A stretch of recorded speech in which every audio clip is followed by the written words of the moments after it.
Mummy, आज से मेरे टिफ़िन में डबल खाना दोगी क्या? बेटी पायल बोली। हाँ दे दूंगी, पर किसको खिलाएगी? शिखा ने पूछा। मम्मी, जूही की सौतेली माँ उसको आजकल रोज़ सूखी पाव रोटी दे रही हैं। जब से उसकी नई मम्मी आई है घर में सब कुछ बदल गया है। उसे अपनी नई मम्मी पहले अच्छी लगती थी पर अब नहीं लगती हैं। उसकी दादी और दादाजी भी तो हैं ना? हाँ मम्मी, दादी की तबीयत खराब है, उन्हें डॉक्टर ने बेड रेस्ट बोला है। उन्हें टीबी हुई है। शिखा ने अपनी बेटी पायल से कह दिया कि वो टिफ़िन बना देगी। जूही और पायल कक्षा 8 में पढ़ती हैं। 2 साल पहले ही जूही की मम्मी का कोरोना की वजह से देहांत हो गया था। जूही का भाई उस समय सिर्फ 10 महीने का था। उसके दादी ने कुछ ही महीनों में एक विधवा लड़की प्रतिमा से उसके पापा की शादी करा दी। एक पीटीएम में जूही की नई मम्मी से मिली थी। पहली नज़र में तो काफ़ी हंसमुख और मिलनसार लगी थी। तभी बैल बजी। शिखा ने उठकर देखा तो काम वाली बाई आ गई। शिखा भी दूसरे कामों में लग जूही की बात भूल गई। टिफ़िन रोज़ ही भेज देती थी। जूही अपनी ब्रेड गाय को दे देती थी। एक दिन मैंने पूछा कि अभी भी रोज़ पाव रोटी आती है क्या? कभी कभी अच्छा टिफ़िन भी होता है, पर वो दूसरों को दे देती है, खुद नहीं खाती।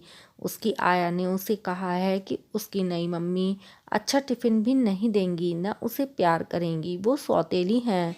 2 महीने बाद पायल ने टिफ़िन बनाने से इनकार कर दिया, क्योंकि दादी अब टिफ़िन बनाकर देती हैं। एक दिन जूही की मम्मी का फ़ोन आया। शिखा जी, आप और भाई साहब पायल को लेकर हमारे घर आए। जूही की सरप्राइज बर्थडे पार्टी है। अभी आप पायल से ना कहें।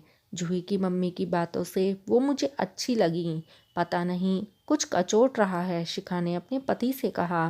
आज सरप्राइज पार्टी में सब खुश थे। एक कोने में आया जूही से कुछ कह रही थी। शिखा ने सुना वो कह रही थी, जूही तुम्हारा केक सस्ता वाला मंगाया है, तुम खाने से मना कर देना।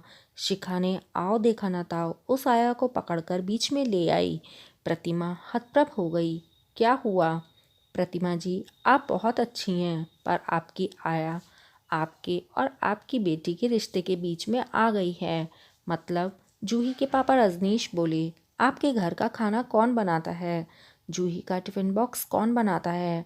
मम्मी की तबीयत खराब होने के कारण सुबह प्रतिमा को बहुत काम होता है, मुन्ने का काम भी होता है, मुझे ऑफिस जाना होता है, तो टिफ़िन आया तैयार करती है। आपको और जूही को टिफ़िन में क्या देती है? शिखा ने पूछा। सैंडविच, पूरी भाजी, पराठा। पर आप क्यों पूछ रही हो? जूही इधर आना, शिखा ने प्यार से पुकारा। बेटा, आपको टिफ़िन कौन देता है? मम्मी देती हैं, वो ही मेरे बैग में डालती हैं। क्या देती हैं? सच सच सारी बात बता दो बेटा, कोई तुम्हें कुछ नहीं कहेगा। सूखी पाव रोटी, वो भी रोज़ रोज़। मैं तो पायल का टिफ़िन बॉक्स खा लेती हूँ। फिर सारी बात शिखा ने सबको बताई। प्रतिमा ने जूही को गले लगा लिया और रोने लगी। सच में बेटा, नई मम्मी बहुत गंदी हैं। पायल आगे बढ़ जूही का हाथ पकड़कर बोली, तुम्हारी मम्मी बहुत अच्छी हैं। आया मौसी ही गंदी हैं, जो तुम दोनों का झगड़ा कराती हैं।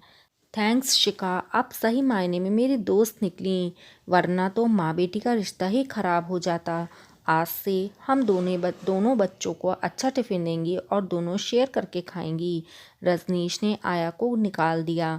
दादी और दादाजी ने प्यार से जूही को कहा, बेटा कोई मम्मी गंदी नहीं होती।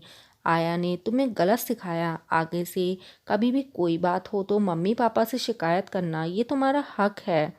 अब मुझे समझ में आ गया दादी। Love you mummy. Juhi mummy के गले से लटक गई। आज मम्मी के रूप में उसे अपनी बर्थडे पार्टी पर जो गिफ्ट मिला था वो सच में ही अनमोल था। मित्रों, आपको कहानी अच्छी लगी हो तो कहानी को लाइक करना और हाँ, चैनल को सब्सक्राइब करना ना भूलना। धन्यवाद।